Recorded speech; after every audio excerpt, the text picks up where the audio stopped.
In today's episode, I'm looking forward to chat with Evelyn Coles. She's hailing over from Butterfly.ai. Butterfly is an employee experience platform that basically helps the frontline teams to get their job really done. If you head over to the website, it supports more than 30,000 frontline managers around the globe. And today we want to really deep dive into, how it can basically empower your managers and their teams with a solution to facilitate open and honest conversations. Let's take it from there. Evelyn, welcome to the show. Thank you so much for having me. Excited to talk to you today. Very good. Yeah. So maybe give people like a quick overview. What is Butterfly all about? Absolutely. So, you gave a pretty good introduction already. We're an employee feedback platform designed specifically for frontline workers, the majority of whom are hourly employees, deskless employees who don't have as much access to technology. So we help frontline managers understand and improve the level of engagement and happiness of their teams by giving them actionable insights and giving them ideas on what they can do better to improve their team's experience at work. That sounds really, really good. Now, tell us a little bit about the types of companies. Who benefits most? Is there a certain amount of employees a company needs to have in order for this to make sense for them? Like, when does it start working out? Like, maybe share a bit about that. Yeah, absolutely. So as I mentioned, we mainly work with companies that have a large part of their population within that hourly deskless workforce. So that's really what we do focus on. Those companies are in usually supply chain, manufacturing, logistics, transportation, kind of that whole supply chain industry is what we really focus on, as well as retail and hospitality. So the size of the company, we really work with companies of all sizes, but I would say that a big piece of what we do is we provide an anonymous place for workers to say how they're feeling about their job.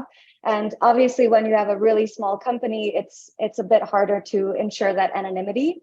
So our sweet spot, I would say, is over 200, but there really is no boundary to how large the company can be to benefit from working with us. And really, a lot of the times, it's the bigger companies that have a hard time really keeping a pulse on how their workers are feeling. So they see some really big results.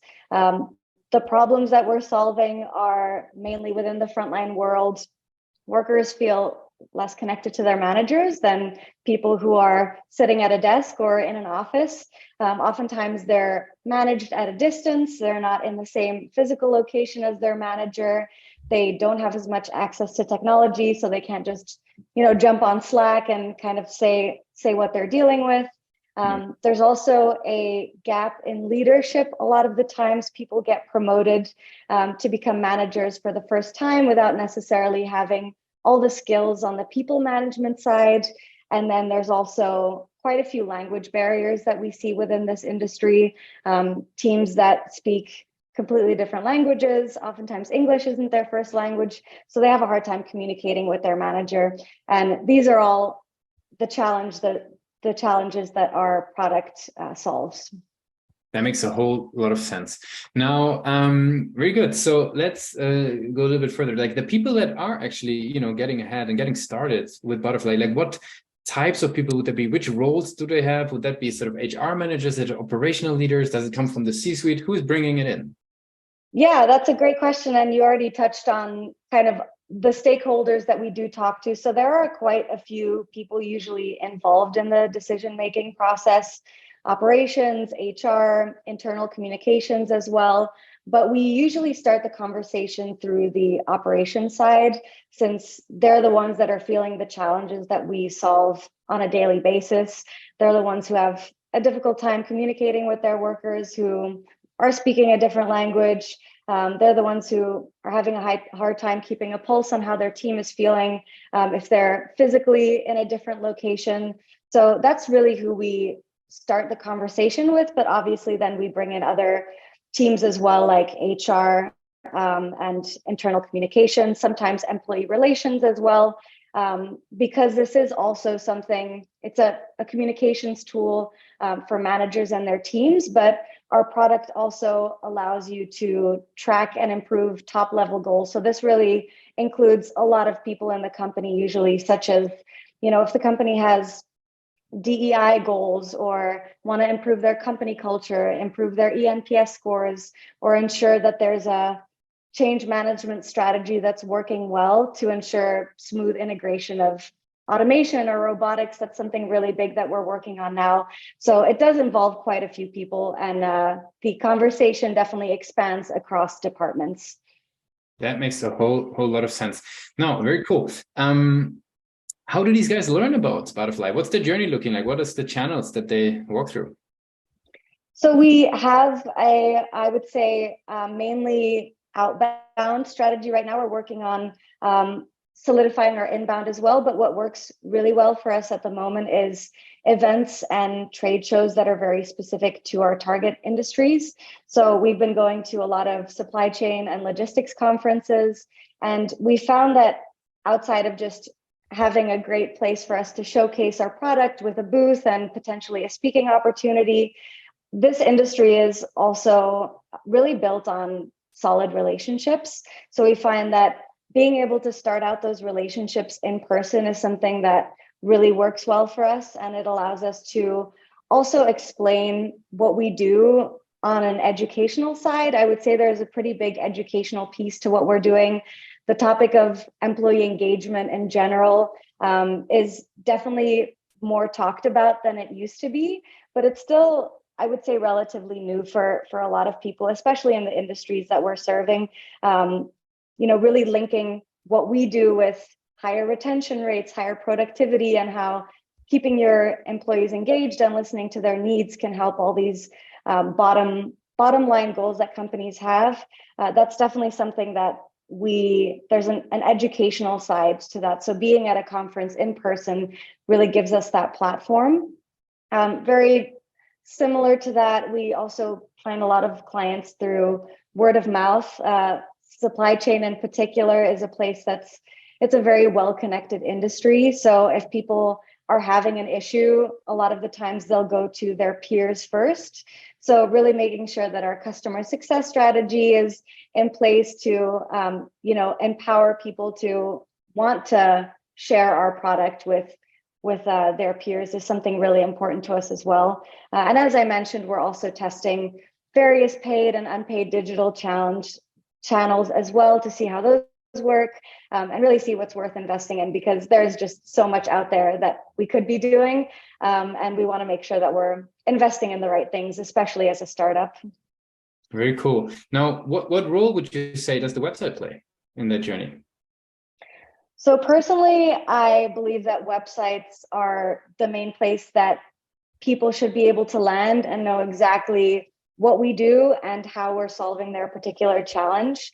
So I feel like at some point during their buying journey, even if they don't necessarily find out about us through the website, they will land there for some reason, either during the discovery phase while they're figuring out if it's worth having a conversation with us, or after maybe they've even had an initial call, they'll go and do a bit of a deep dive on, what our product offers, and maybe finding a little bit more about our mission, why we're even doing this in the first place, who's the team that they might be working with.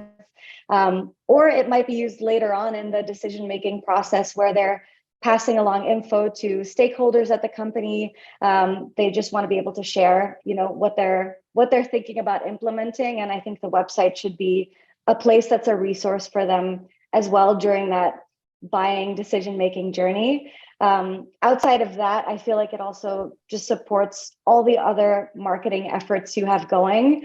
So having a good website is always the number one priority for me, because I feel like everything else I'm doing outside of that, a lot of it will lead back to the website. So that's just not going to be successful if the website's not in a good place. That makes a lot of sense. Now, I'd like to switch gears a little bit and talk with you about sort of the projects that you would be involved in, or sort of on a daily basis. Like, what would be the things, the projects that you are sort of, typically, evolving your head around? So it really varies. I'm a one-person marketing team, so it really depends on what we're focused on. Right now, we've just gone through a few months of really being focused on events. So that means pitching to events for speaker opportunities. It means designing our physical booth that we have, designing swag items, making sure that we have, flyers that are really representing our product well, business cards. So there's definitely, it kind of varies depending on what we're working on. I'm also very involved in the sales process, so making sure that we have all the documents that that the sales team needs, helping with messaging and branding, and really ensuring that the customer's journey is consistent throughout is something that I always think is very important. So from the moment that they hear about us, that the visual branding and the messaging is the same as when they get passed on to sales, as when they continue on to actually becoming one of our customers. So really that kind of full journey, top level, is something that I like to focus on a consistent basis. But I would say that, being part of a startup, being a one-person marketer, there's always something that you're working on in every aspect of what you would think of a marketing role might consist. Very good.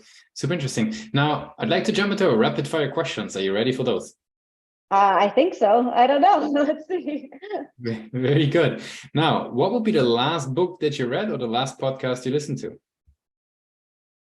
I actually really like to listen to psychology podcasts. I feel like the more I know about different things in life, the better I am as a marketer as well. So I love 10% Happier, the podcast, and they always have really great conversations. So this was a more spiritual podcast that I was listening to.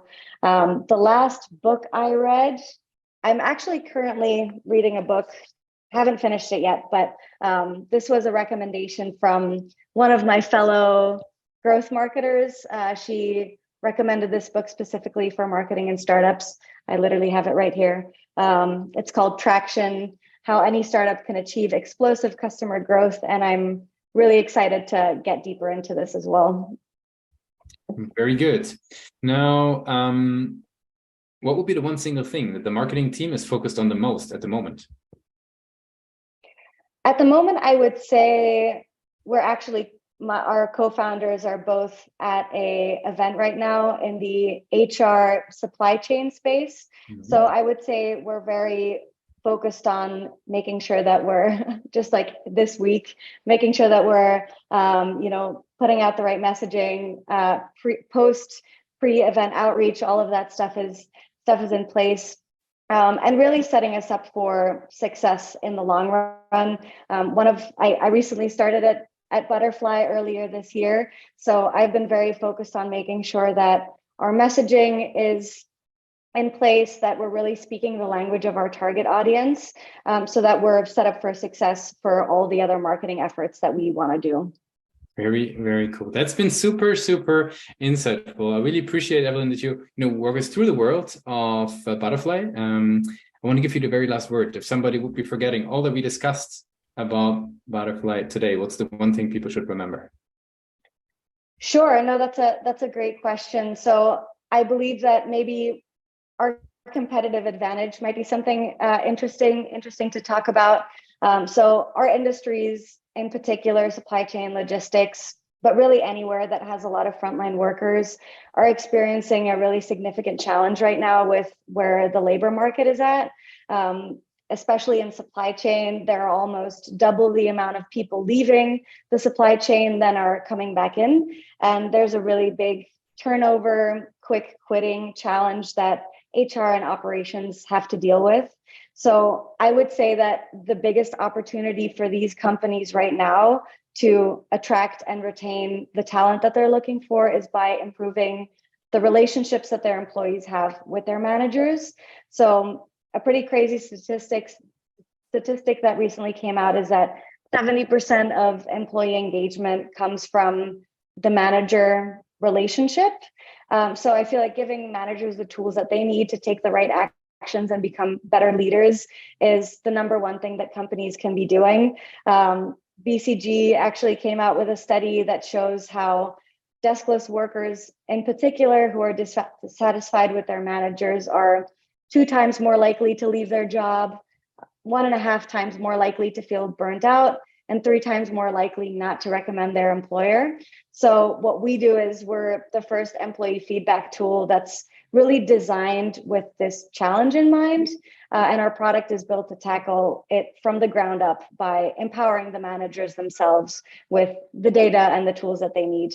So it's a really exciting time for us. And I really love the fact that this is something that's really changing people's daily lives. So as a marketer, I can feel really good about, promoting something that, as cheesy as it sounds, makes the world a better place. Thanks a lot for being a guest on Pathon Presents, Evelyn. Absolutely. Thank you so much for having me.